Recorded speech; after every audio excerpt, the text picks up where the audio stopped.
ప్రభుత్వం చూసి ఒకటే మాట్లాడుతున్నాం.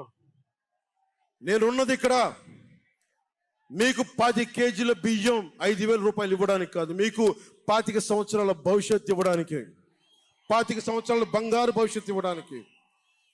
10,000 పథకం చేతిలో పెట్టి 10,000 రూపాయలు మీ చేతిలో పెట్టడమా, లేదంటే మీకు 1,00,000 రూపాయలు సంపాదించే మార్గం చూపించడమా అని మీరు నిర్ణయించుకోండి. నేనే,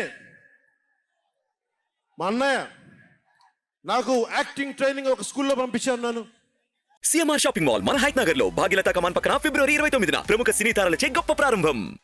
నాకు డబ్బులు సంపాదించుకునే మార్గం చూపించాడు, పని చేసే మార్గం చూపించాడు. ఆ పని చేసే మార్గం చూపిస్తేనే మీకు భవిష్యత్తు ఉంటుంది. నాలాంటి వాడు ఆ పని చేసే మార్గం ఉండబట్టే కౌలు రైతులకి ఇన్ని కోట్ల రూపాయలు స్వచ్ఛందంగా ఇవ్వగలిగాం. అలాగే మీ చేతుల్లో కూడా డబ్బులు ఉండాలి, భవిష్యత్తు ఉండాలి, సంపాదించుకునే మార్గాలు ఉండాలి. నేను ఎందుకు చంద్రబాబు నాయుడు గారితో పొత్తు పెట్టుకున్నా తెలుగుదేశంతో అంటే, ఆయన ఒక నవ నగరాన్ని నిర్మించిన వ్యక్తి, ఉపాధి కల్పించిన వ్యక్తి, పారిశ్రామికవేత్తల్ని తరలించిన వ్యక్తి, స్వచ్ఛందంగా వచ్చిన వ్యక్తి. ఆయన అనుభవం చాలా కావాలి రాష్ట్రానికి, అందుకనే పొత్తు పెట్టుకున్నాం.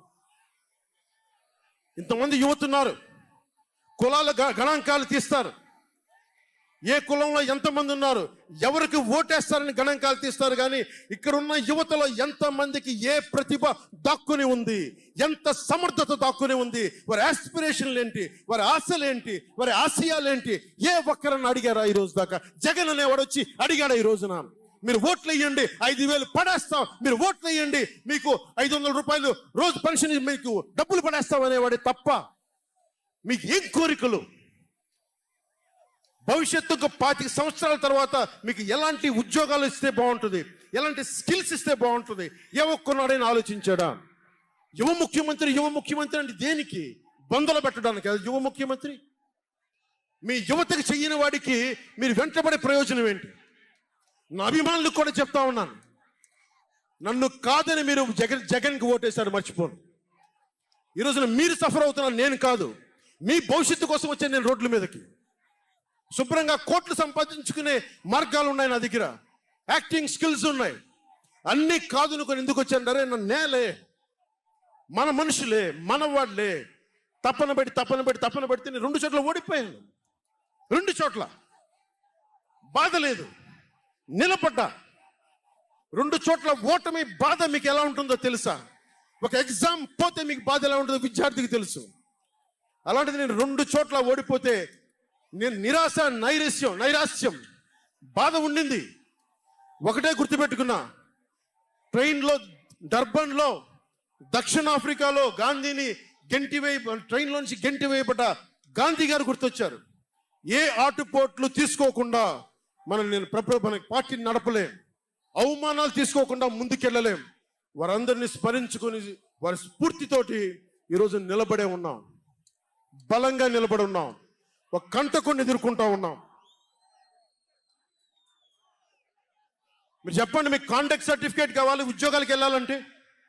మీరు ఉద్యోగాలకు వెళ్ళాలంటే కాంటాక్ట్ సర్టిఫికేట్స్ కావాలి, పాస్పోర్ట్ కావాలంటే మీ ప్రవర్తన ఎలాంటి ప్రవర్తన కాంటాక్ట్ సర్టిఫికేట్లు కావాలి. ఒక ముఖ్యమంత్రికి కాంటాక్ట్ సర్టిఫికేట్లు అవసరం లేదు. ఎన్ని కేసులున్నా పర్లా, ఈ ఉండే గూండా ఎమ్మెల్యేలకి ఎన్ని దోపిడీలు చేసినా వాళ్ళకి కాంటాక్ట్ సర్టిఫికేట్ అవసరం లేదు. పోలీసు ఉద్యోగానికి వెళ్ళాలంటే కాంటాక్ట్ సర్టిఫికేట్లు, చిన్నపాటి ఉద్యోగం కావాలంటే కాంటాక్ట్ సర్టిఫికేట్లు. కానీ మనల్ని పాలించే ఈ వైఎస్ జగన్కి, వీళ్ళ అనుంగులైన ఈ దాష్టీకుల సమూహానికి కాంటాక్ట్ సర్టిఫికేట్ అవసరం లేదు. మనకి కాంటాక్ట్ సర్టిఫికేట్లు ఇచ్చే నాయకులు మనకంటే ఉన్నతంగా ఉండి తీరాలి.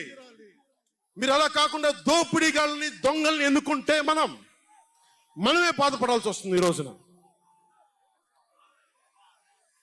పొద్దున్నే పథకం కింద డబ్బులు ఇస్తాడు, సాయంత్రం సారా కింద పట్టుకోపోతాడు. జగన్ ఇచ్చేది చేయూత కాదు, చేతి వాటం.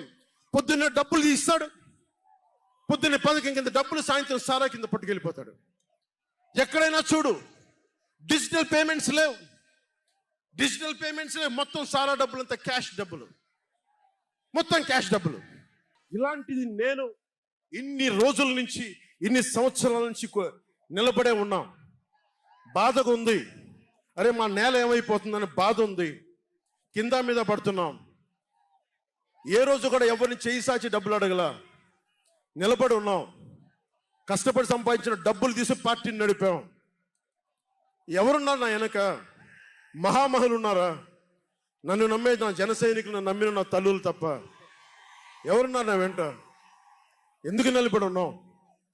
అరే నా దేశం బాగుండాలనే కదా, మన సమాజం బాగుండాలనే కదా, యువత భవిష్యత్తు బాగుండాలనే కదా నా తపన. అలాంటి నేను సినిమాలో ఉన్నప్పుడు కూడా అందరు హీరోలు బాగుండాలని కోరుకునేవాడిని. ఒక సినిమా హిట్ అయితే, నాది అయితే ఒక వారమే నేను ఉంటాను. బాలయ్య గారి సినిమా సూపర్ డూపర్ హిట్ అవ్వాలని కోరుకునేవాడిని. జూనియర్ ఎన్టీఆర్ గారి సినిమా హిట్ అవ్వాలని కోరుకునేవాడిని. బాహుబలి ప్రభాస్ గారి సినిమా హిట్ అవ్వాలని కోరుకునేవాడిని. మహేష్ గారి సినిమాలు హిట్ అవ్వాలని కోరుకునేవాడిని. మెగాస్టార్ చిరంజీవి గారు అద్భుతంగా విజయాలు సాధించాలని కోరుకునేవాడిని. రామ్ చరణ్ విజయాలు సాధించాలని కోరుకునేవాడిని. ఇలాంటి అల్లు అర్జున్ లాంటి పుష్ప హీరో అద్భుతంగా ఉండాలని, మేము గొప్ప అవార్డు సాధించాలని కోరుకునేవాడిని. ఇలా ఎందరో, ఒకళ్ళు కాదు, ఎందరో వారందరికీ పేరు పేరున చెప్పలేను, కానీ అందరూ బాగుండాలని కోరుకునేవాడిని.